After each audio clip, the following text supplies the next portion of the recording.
Ya está.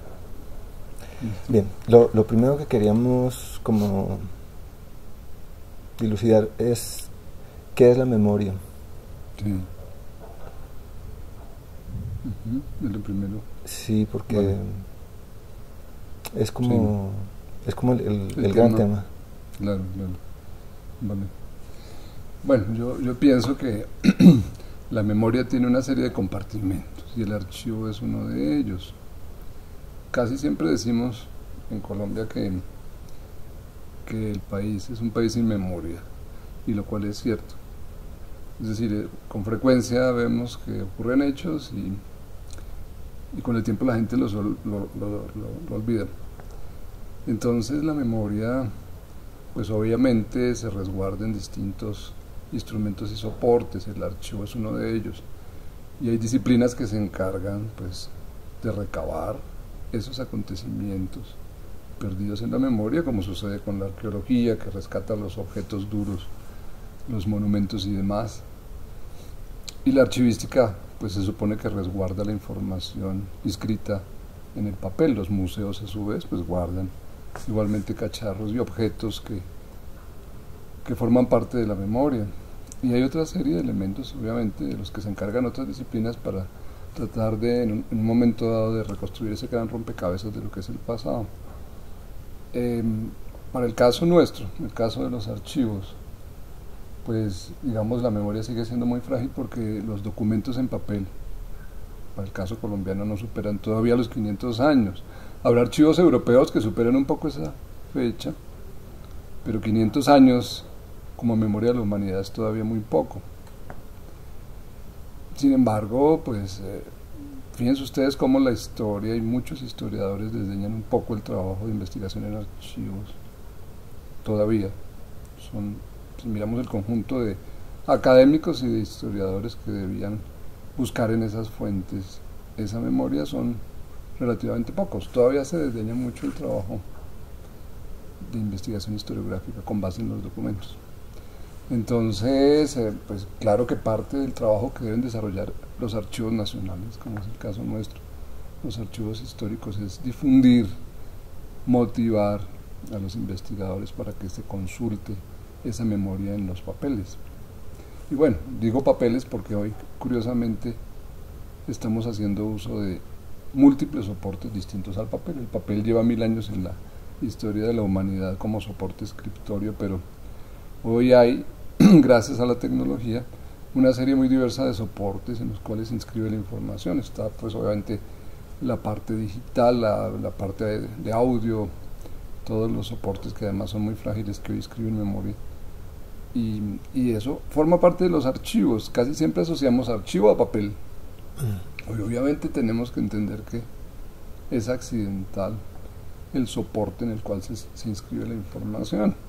Y los archivos se ven ante el reto de tener que preservar esa información, esos soportes y por supuesto la información allí inscrita. Hoy, por ejemplo, sabemos que con frecuencia va a tocar migrar información digital a los soportes que nos vaya ofreciendo la tecnología, porque si no se va perdiendo esa información.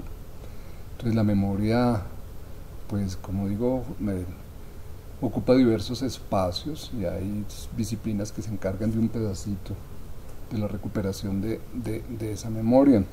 Hay una circunstancia interesante hoy con respecto a la memoria, y es que unas leyes recientes pues han dictado la conformación de lo que han llamado centros de memoria, y esos centros de memoria pues tienen un componente importantísimo de archivos, de documentos, que con el tiempo se convierten en información histórica.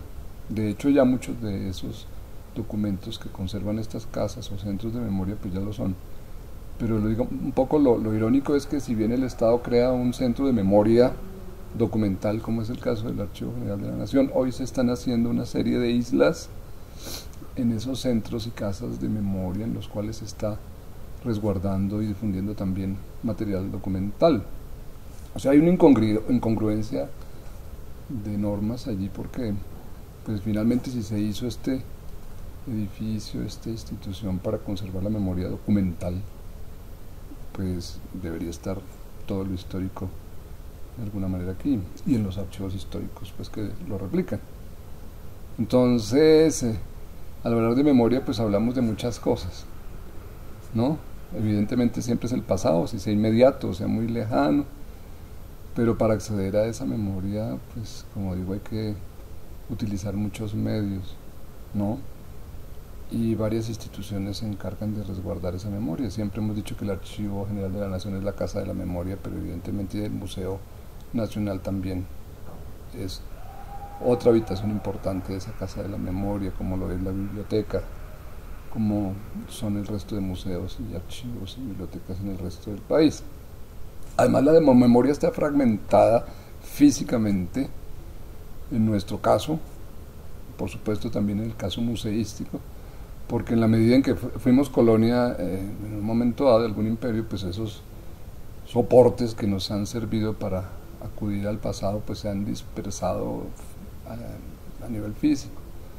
Entonces tenemos en el Archivo General de Indias mucha información valiosa para reconstruir parte de esa memoria que está allá y que hoy por fortuna se puede acceder en buena parte a través de la tecnología, por la disposición que han hecho esas instituciones de la información a través de las páginas web y demás. Igual en el caso museístico, como digo, y arqueológico, hay piezas dispersas. Entonces, un poco como la tarea de las instituciones es poner al servicio del ciudadano pues esa información en alguna medida, si no esté físicamente, que por lo menos de manera virtual se pudiera acceder a ella. Se comenta con frecuencia en ciertos foros que el problema para reparar a las víctimas, para restituir tierras, ha sido el hecho de que la memoria que ha quedado de esos hechos violentos es una memoria testimonial y no documental. Sí.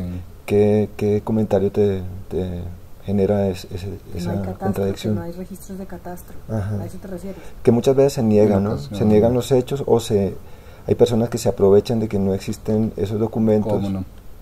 Sí, eso es cierto, no hay duda. Ahora con todas estas medidas legislativas de reparación, pues se han vuelto de pronto muy importantes los archivos que de alguna manera refieren el tema de tierras, de posesión de tierras. Por ejemplo, hay un caso simpático y es que la Richmond Petroleum Company, una empresa pues dedicada a la explotación de petróleo, hace 80 años se interesó por ubicar información testimonial sobre propiedades de bienes, sobre tierras, propietarios de tierras en todo el país. Entonces hicieron una indagación a lo largo y ancho del país en muchos archivos buscando titularidad de tierras. Entonces en ocasiones transcribieron incluso documentos completos en unos índices que elaboraron a máquina de escribir. En esa época pues no había otra manera, y hicieron un índice muy grande que nos es hoy muy útil para los investigadores, porque en ocasiones incluso se han perdido ya los archivos físicos, sobre todo en la costa, y el único testimonio que queda es esa transcripción que hicieron de escrituras completas sobre bienes inmuebles. Entonces, claro, uno ve en los archivos como siempre la administración que en su momento pues detenta el poder trata de identificar los bienes, la posesión de bienes para asimismo poder gobernar.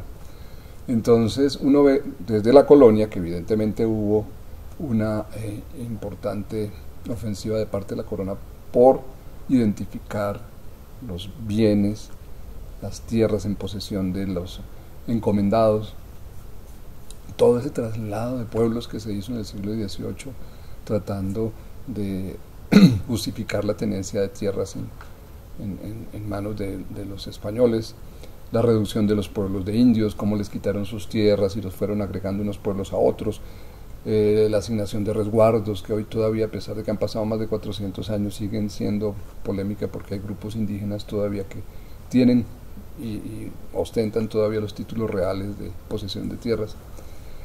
Y por supuesto, en el siglo XIX, cuando la reconquista española, cuando viene Morillo al nuevo reino de Granada para tratar de sojuzgar la rebelión de nuestros paisanos, pasaron muchas cosas, y hay un documento muy interesante que conviene conocer, que está en el Archivo General de Indias de Sevilla, que se ha denominado Itinerarios del Nuevo Reino de Granada, y allí se contempla la justificación, digamos desde el punto de vista de la corona, para reconocer el territorio y así mejor poder gobernar lejos del monarca en estas lejanas tierras a toda la gente. Entonces Morillo y sus oficiales hicieron un recorrido que además es muy curioso porque hicieron medición de distancias a razón de pasos por minuto de Santa Fe a distintos puntos y plasmaban en una información muy valiosa, digamos de tipo demográfico, económico, sociológico, que se veía en ese sector que habían dimensionado y habían medido. Entonces, cómo era el temperamento, como le llamaban en su momento, qué tipo de gente había, qué tipo de cultivos. Datos que incluso 50 años después aprovecharía la Comisión Coreográfica haciendo un trabajo similar de corte científico. Y en fin, luego de la independencia igual, la nueva república pues empieza también a dar tierras a los soldados. Hay un fondito muy interesante que se refiere justamente a esos bienes que les fueron entregados en tierra a los soldados, y aparecen una serie de discusiones jurídicas sobre posesión de tierras que no han cesado desde entonces hasta nuestros días. Entonces, en estos últimos conflictos que hemos vivido, pues obviamente el territorio ha sido muy importante porque ha sido ocupado por distintos grupos a través de la fuerza. El Instituto Colombiano de la Reforma Agraria del INCORA, que desaparece hace unos pocos años y que fue creado en los años 60 con la intención de hacer una reforma agraria en el país, pues fue acumulando una gran información de tierras a lo largo del tiempo. Y ese archivo que se generó está hoy muy disminuido porque sabemos que hace más de 20 años, por ejemplo, se eliminaron seguramente de manera intencional muchos documentos relacionados con resguardos, por ejemplo. El INCODER hoy, la institución que reemplaza al INCORA, pues tiene lo que quedó de ese acervo documental y estamos en el proceso de transferirlo al archivo. Por supuesto que los documentos notariales también son un instrumento importantísimo para establecer propiedad de tierras y cesión y tradición y demás. Entonces hoy esos archivos se han vuelto muy importantes y son archivos con los cuales hay que tener mucho cuidado porque, citando el caso de las escrituras, aquí de vez en cuando tenemos el problema de que llega un usuario a pedir una escritura pública y resulta que en su momento en la notaría esa escritura se alteró o se eliminó y porque en su momento el archivo nunca recibió un inventario escritura por escritura de lo que llegó. Entonces, claro, esos documentos son muy frágiles y por supuesto que a los archivos les toca de alguna manera tomar medidas para evitar que esos documentos se cercenen o se eliminen. Entonces, la documentación siempre tiene una relación muy directa en los archivos con la administración de una institución, de un territorio. Aquí se hizo hace unos años una investigación interesante que mostraba un poco la relación que hay entre desgreño administrativo y corrupción. Digamos, desgreño en los documentos, ¿no?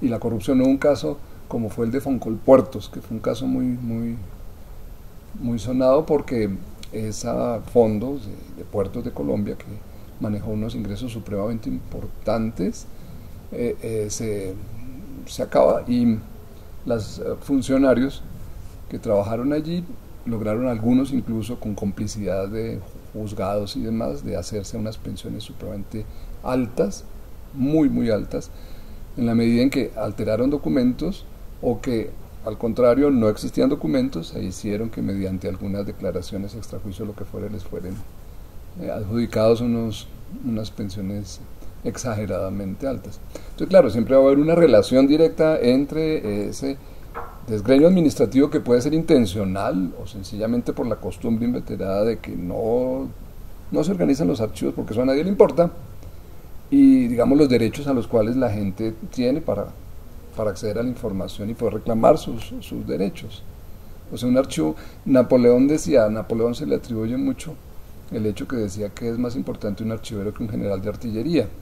Cuando las colonias francesas en el norte de Sudamérica pidieron específicamente que les enviaran ingenieros para hacer obras y demás.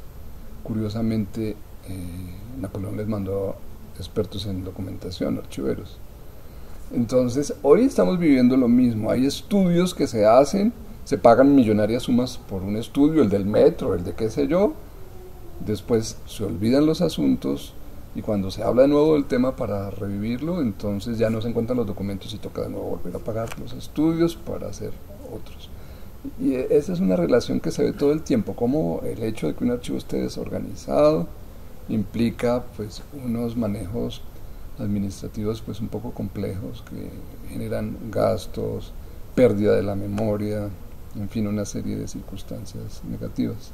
¿A quién le ha convenido la pérdida de la memoria en Colombia? Digamos, los gobiernos totalitarios, no solamente en Colombia, pues siempre han sido nada afectos a guardar testimonios. En la época, por ejemplo, del general Gustavo Rojas Pinilla, en los años 50, él dio orden expresa a los alcaldes militares de que quemaran archivos, y lo hicieron. La Revolución Francesa, sin ir más lejos, tiene un contrasentido. Ellos, como en tantas guerras ha ocurrido, utilizaron archivos reciclando el papel para volverlos munición. Pero a su vez la Revolución Francesa, digamos, impactó tanto en los archivos que fue la primera vez que se abren los archivos para el público, porque antes estaban siendo detentados por las monarquías y los gobiernos.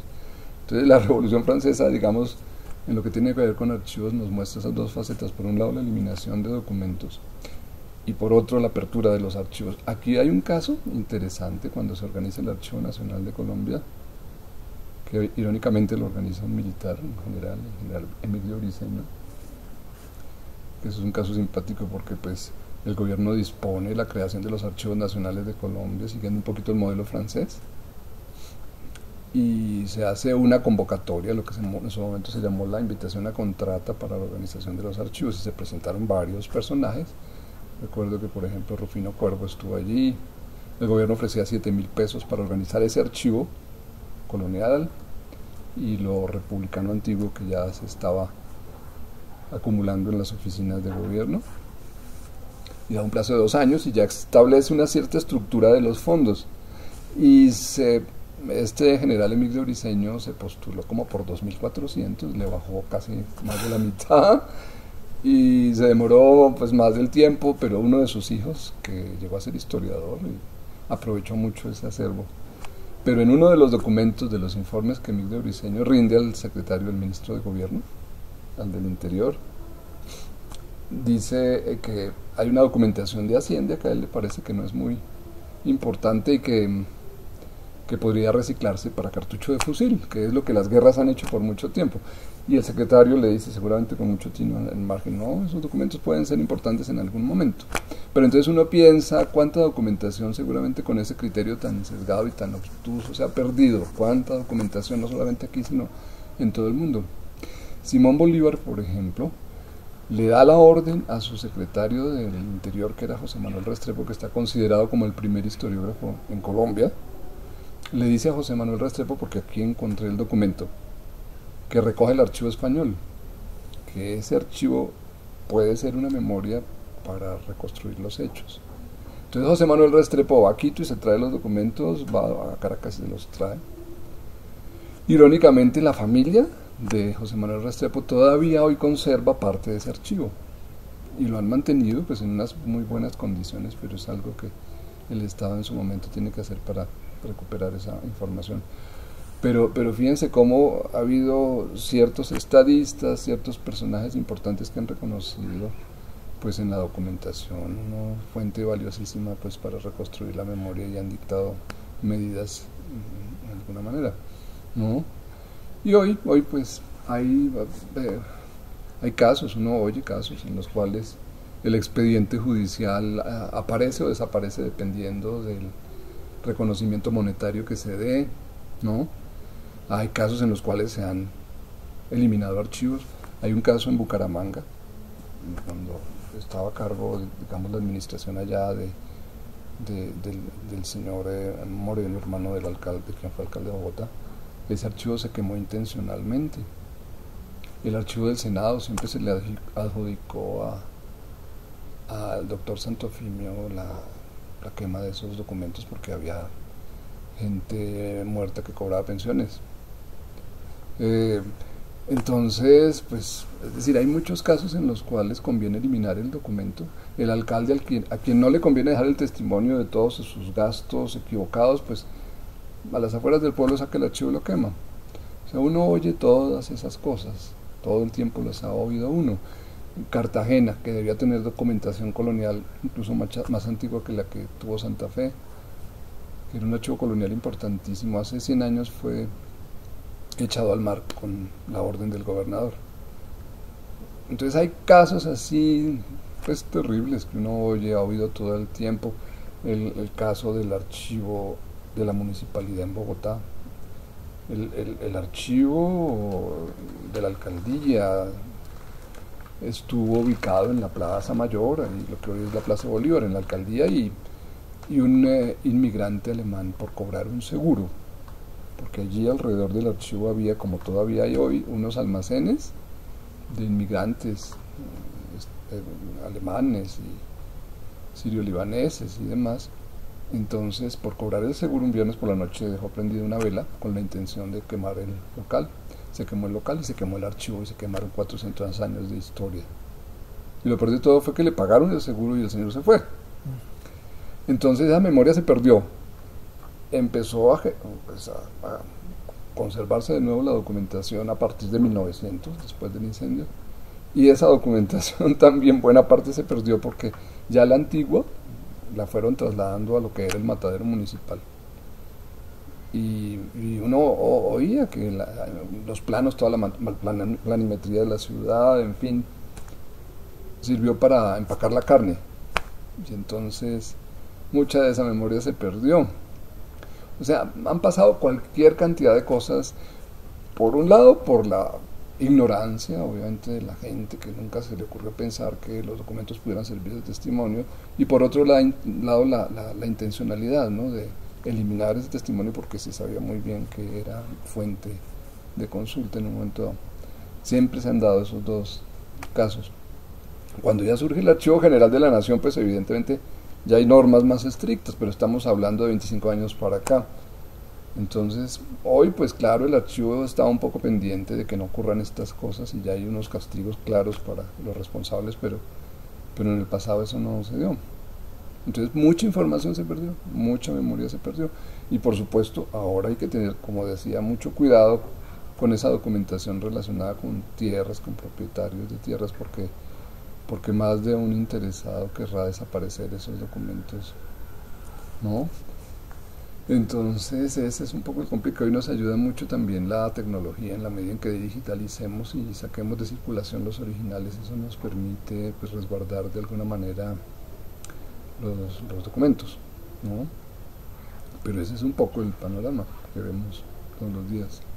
Con unos vacíos de información accidentales o provocados, Mauricio, sí. ¿Cómo es posible consensuar una historia entre los llamados actores del conflicto para hacer posible como un acuerdo de paz? Sí, pues es decir, pues yo sigo pensando que todavía no se ha legislado lo suficientemente y de manera adecuada para poder conservar los testimonios. Al presidente de la República, al presidente Juan Manuel Santos, le enviamos hace un año y medio tal vez una carta pidiéndole que todos esos documentos, los acuerdos de La Habana, pues llegaran al archivo. Pues nunca respondió. Es decir, en la medida en que haya una vigilancia sobre toda esa producción documental, pues seguramente se van a asegurar los documentos, pero si no hay una política de Estado, si no hay una decisión de parte del gobierno, miren, este presidente, yo pienso pues que al presidente Santos le gusta esconder los documentos.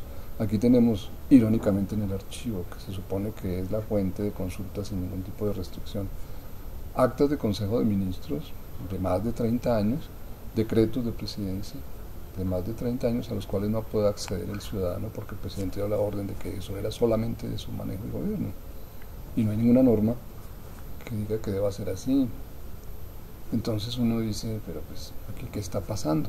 La documentación del DAS llegó aquí, la documentación de inteligencia, que es una documentación importantísima para todos este proceso de paz, porque allí está ¿Qué fue el DAS? El DAS, el Departamento Administrativo de Seguridad, fue, digamos, la mano negra, porque uno lo ve así del Estado, en distintas administraciones, dependió siempre directamente de Presidencia.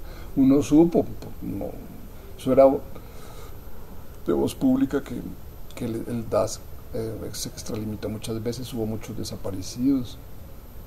Entonces, claro, muchos de esos testimonios ya habrán sido expurgados seguramente, pero hay mucha información pues vital para reconstruir un poco, para conocer la verdad, y está aquí irónicamente en el archivo que es la Casa de la Memoria y nadie la puede consultar. Yo mismo he dicho que no me parecería que este sería el sitio para tener esa documentación por el riesgo que implica para el resto del patrimonio. Ustedes recordarán que hace unos años hubo pusieron una bomba en el Departamento Administrativo de Seguridad, una serie de muertos, se perdieron bienes y documentos. Entonces yo digo, pues eso puede volver a suceder acá, porque hay información pues delicada de los zampones de Colombia, de los malos manejos de la administración de gobierno. Y es decir, uno supone, uno no tiene pruebas, pero uno supone que eso ya lo han expurgado. Entonces yo digo, al gobierno no le conviene que la gente acceda a esos documentos, y menos que se sepa hoy que eso ya le metieron mano. Entonces aquí en el Archivo General de la Nación es muy fácil un fin de semana que ocurra un cortocircuito y caramba, se nos quemó esa documentación. ¿Y quién responde? Pues puede que yo sea muy extremista al decirlo, pero eso es lo que yo pienso, lo que yo siento. Entonces hoy estoy pensando, pues bueno, si no quieren sacar esa documentación, pues listo, que se quede acá, pero que todo el mundo la consulte. Entonces accedamos a eso. Pero fíjense cómo el gobierno ha tomado medidas para que esa información no se toque. Hoy la parte administrativa del archivo está siendo muy afectada por eso, porque no hay un director hace más de un año, y todo por eso, por lo del DAS, porque parece que hay orden directa del presidente que eso no se toque y que eso se resguarde allá como en un búnker. Entonces, pues eso, ¿cuál transparencia? Es decir, se está vedando el acceso a la documentación. Entonces, ¿cuál reconciliación? ¿Con base en qué archivos si no se muestran? Entonces, ¿ahí qué? Ayer conocí un caso, por ejemplo, pues de uno de los primeros representantes de gobierno para conseguir la paz en los años 80, que la familia tiene la documentación que se generó con estos grupos armados y quieren vendérsela al Estado. Entonces, no, es que, pues no, por favor, es que eso es documentación que generó el Estado a través de su funcionario, que el señor muy juiciosamente la guardó, pues maravilla, pero pues debe haberse la entregado al Estado. Ahora quieren sacarle partido económico. Entonces fíjense cómo hay una serie de inconvenientes, de trabas administrativas, burocráticas, y eso es muy complicado. Un archivo como estos es un archivo neutral. Yo de hecho estuve reunido hace más de 10 años con el grupo M19, que hoy justamente 19 de abril está cumpliendo un aniversario más, en el Consejo de Bogotá. Por alguna razón que alguien me invitó, se reunían ellos y yo les propuse que se recogiera la documentación que generó el M19, que podíamos recibirla de alguna manera en los archivos históricos, que lo del sur se centrara en Popayán, y ellos de hecho estuvieron de acuerdo, que al fin eso nunca se llevó a cabo. Pero un archivo como estos debe tener información independientemente de la fuente que provenga. Nosotros somos la Casa de la Memoria y no tenemos ninguna tendencia ni política ni de gobierno. Somos eso, pero eso le puede molestar al gobierno. El hecho de que no hayan nombrado un director, el hecho de que haya el run de que nos quieren volver una unidad administrativa del Ministerio de Cultura, que seamos una oficina más para podernos manejar. Eso es lo que yo estoy viendo.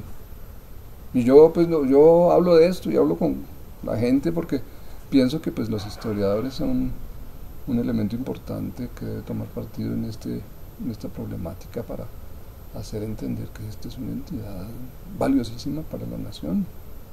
Pero como van las cosas, yo no sé, yo temo que esta entidad de pronto se reduzca más para que la manejen a su antojo. Entonces, ¿dónde está esa fuente, esa memoria para saber la verdad si la están cortando? ¿Cómo se siente el poder, Mauricio, con respecto a la imagen? ¿Pasa lo mismo que con los documentos escritos o a veces no sabe qué hacer con eso? Es como un material resbaloso. Sí, yo pienso que sí, es como un material resbaloso, ¿no?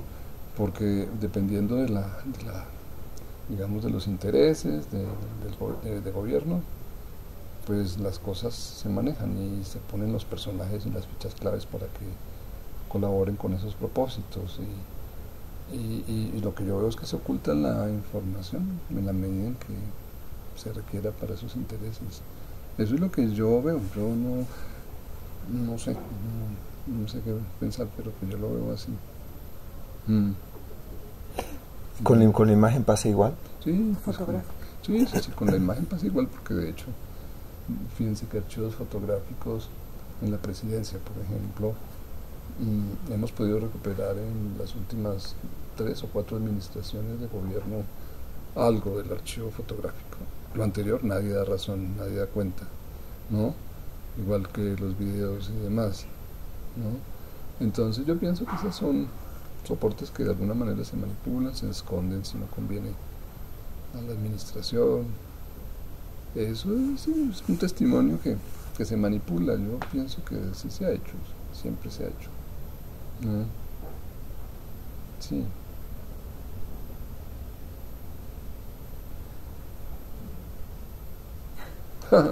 La primera pregunta quedó contestada, ya no me quedó claro. ¿Cuál es el papel de la memoria en el proceso de paz? Sí, pues la memoria, sí. La memoria es vital para ese proceso de paz y todos lo reconocemos hoy. Es decir, si sabemos qué pasó, pues puede haber de alguna manera una reconciliación, puede haber un acuerdo, puede haber un perdón, ¿no?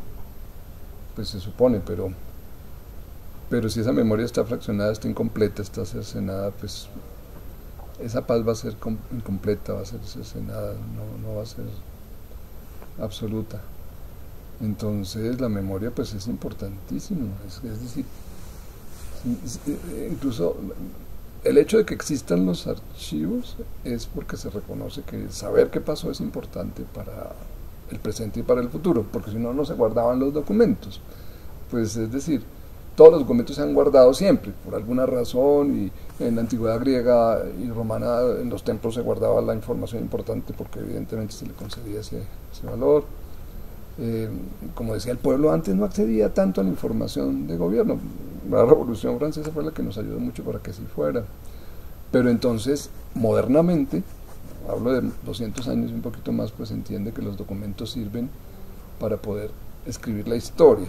Eso, digamos, sería un invento reciente, pero entonces esa memoria se reconstruye con base en los testimonios que quedan. Los archivos, se ha dicho mucho, son el lenguaje de la administración, porque se generan solos. A medida que hay un trámite, que hay una acción de gobierno, del ciudadano cuando interactúa con ese gobierno, pues se generan documentos. Eso es lo que construye, digamos, esa memoria del Estado. Entonces, sin esa memoria, pues no podríamos saber qué pasó y no podríamos avanzar con certeza hacia el futuro. Entonces, esa documentación, por ejemplo, que se está resguardando hoy en los centros de memoria, es lo que digo, que hay una incongruencia entre las normas que aplican hoy a esos repositorios. Pues digamos, es documentación que está todavía en gestión, en la etapa administrativa, porque son documentos que de alguna manera han generado las instituciones como la Personería, la Fiscalía, la Procuraduría. Entonces están todavía en su fase de gestión administrativa, caso distinto a los archivos de la Guerra Civil Española. Entonces luego, un tiempo después de la Guerra Civil, pues se conformaron archivos con testimonios que dan cuenta de lo que pasó. Hoy está pasando todavía esa circunstancia, no ha pasado. Entonces los documentos están todavía en un trámite. Entonces, por eso dice uno, claro, esa información hay que resguardarla, pero digamos técnicamente cómo se va a manejar. No es un archivo histórico como tal el que estamos creando en esas casas de memoria, sino una información parcial que todavía está en proceso de gestión, ¿sí? Entonces, que esa información es valiosa, pues claro, es valiosísima porque pues es la manera como el ciudadano puede acceder a esos datos para poder reclamar sus derechos. O sea, los archivos tienen esas dos connotaciones, el hecho de que un ciudadano pueda pedir esa información para poder acceder a su derecho, ¿sí? La documentación notarial que tenemos acá tiene una cantidad inmensa de personas que vienen al mes a pedir copia de una escritura, porque la requieren para hacer un trámite, una venta, un proceso judicial, lo que fuere. Están reclamando sus derechos con base en ese documento.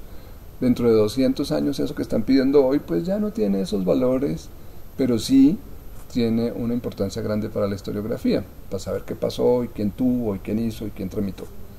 Entonces, claro, los documentos siempre van a ser valiosísimos, esa memoria va a ser importantísima para poder tener una gobernabilidad apropiada, para que el ciudadano se sienta respaldado y conforme, para que haya paz finalmente. O sea, los archivos son un componente importante, pero pues si se manipulan, pues ahí es donde uno dice, ¿dónde está la transparencia? ¿Dónde puede estar la paz si es que la información se maneja de acuerdo a los intereses de gobierno, ¿no? Entonces, pues sí, no hay duda, para todos yo pienso que es claro que el archivo como componente de memoria es importantísimo para todos estos procesos, para la tan anhelada paz que están pidiendo los colombianos, pero ya digo, esa documentación de los diálogos de La Habana, evidentemente hay que hacerle seguimiento, pero si no llega nunca al archivo histórico, si se parcializa, se la lleva a un funcionario, como sucede con el caso que les comentaba ahora, pues entonces, ¿dónde? Y si no hay un archivo firme, con un director que esté pendiente de eso, sino que todo lo está manejando a su acomodo del gobierno, pues entonces, ¿qué esperamos para el resguardo de esa memoria? ¿Qué posibilidades puede haber? ¿Ven?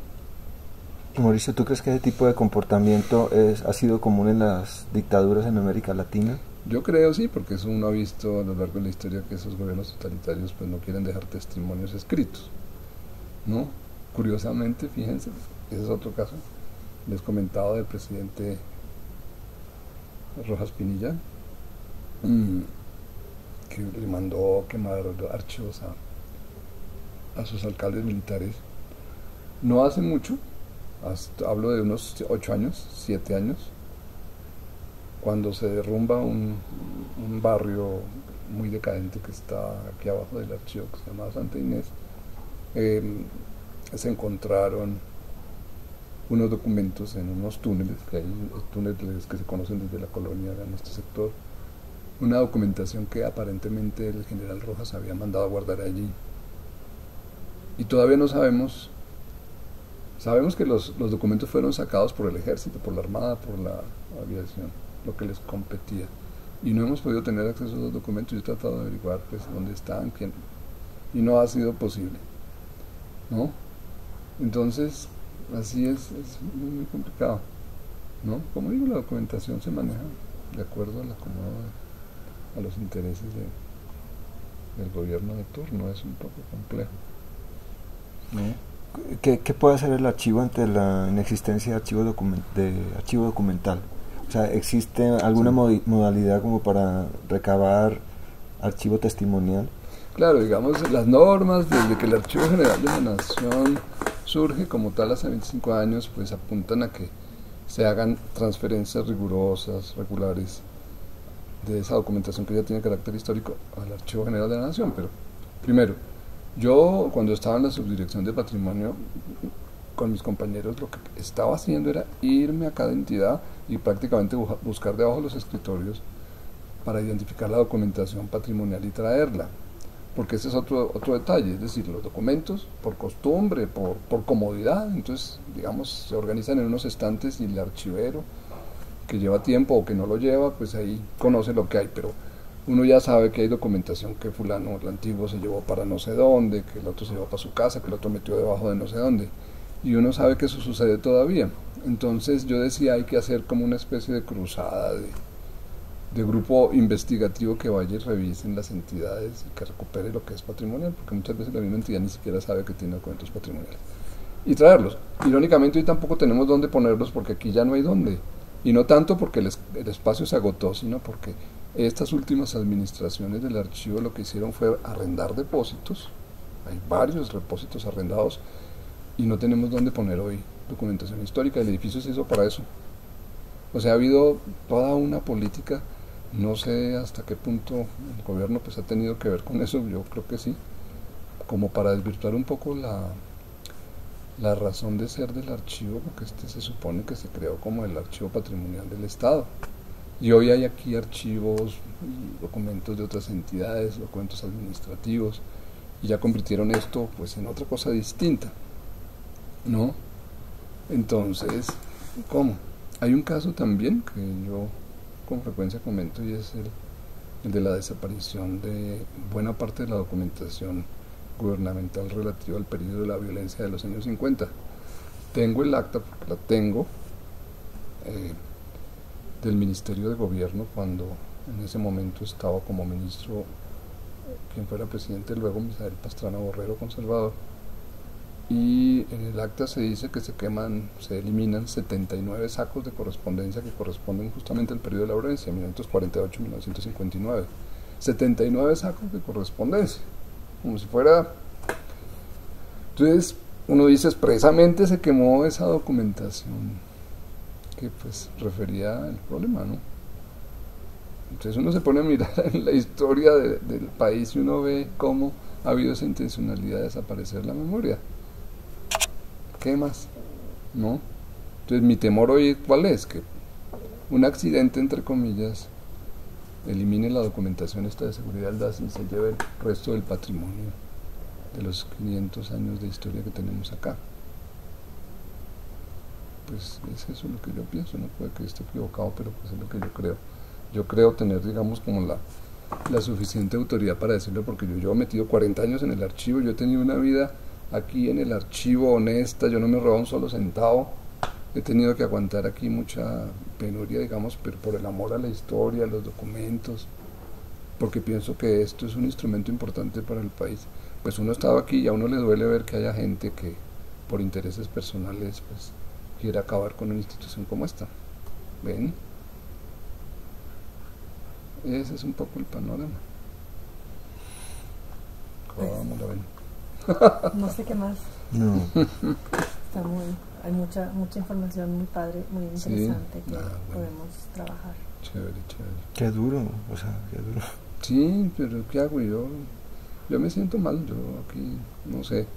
Yo sinceramente les digo, a nivel personal, si yo pudiera me iba para otra parte porque ya veo que yo como que perdí la batalla. Yo qué puedo hacer yo solo enfrentando esto, y a mí no me quieren, claro, porque pues saben que uno está en desacuerdo con estas políticas, pero pues también a nivel personal yo estoy muy afectado y no sé qué pasa cuando yo me vaya de acá, porque uno ha visto también cómo la gente pues se vende y uy, eso es horrible.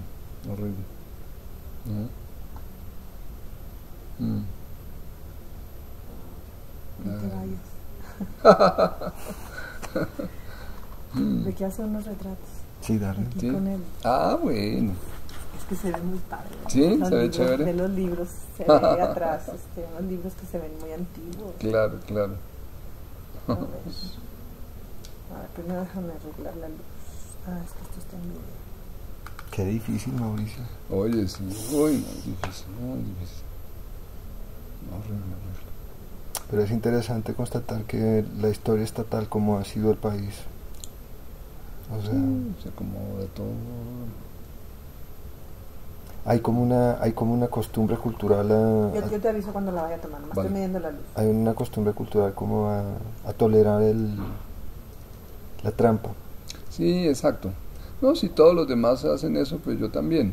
Es que es increíble porque uno oye todo el tiempo, ay no, pero es que la corrupción está en todas partes. Sí, y es cierto, tristemente es cierto, pero cuando surgen unas pocas personas que intentan ir en contra de la corrupción, entonces son atacados, los sacan del camino. Pero el hecho de decir que si allá hay corrupción, entonces pues qué carachas, aquí también la hay, pues no, eso no. ¿Cuándo vamos a mejorar? ¿Qué país le vamos a dejar? ¿Qué país? A ver, vamos a ver. ¿Qué país le vamos a dejar a nuestros hijos si todos pensamos así?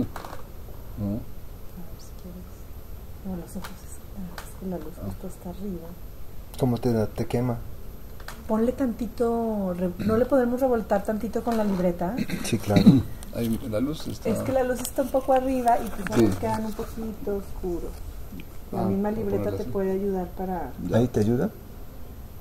O apagó Un uno de poquito los- sí. 1, 2. ¿Sí da? ¿Te llena un Es poquito? que mira, sí está un poquito. o apagó era muy oscuro. Sí, yo creo que se va a ver muy oscuro. Necesitamos más luz, ¿verdad? A ver. No, más bien a lo mejor que se meta más en el ¿Más pasillo allá? para que no tenga la luz tan arriba. Menos cenital. Menos cenital, exactamente. Es que mira, Sí queda muy oscuro. los ojos justamente. Sí, A ver, pero aquí, bueno, ahora no. Sí, pero ya no lo va a tener encima de los ojos. ya. Entonces lo que sí es que déjame aumentar el ISO. Así, ¿no?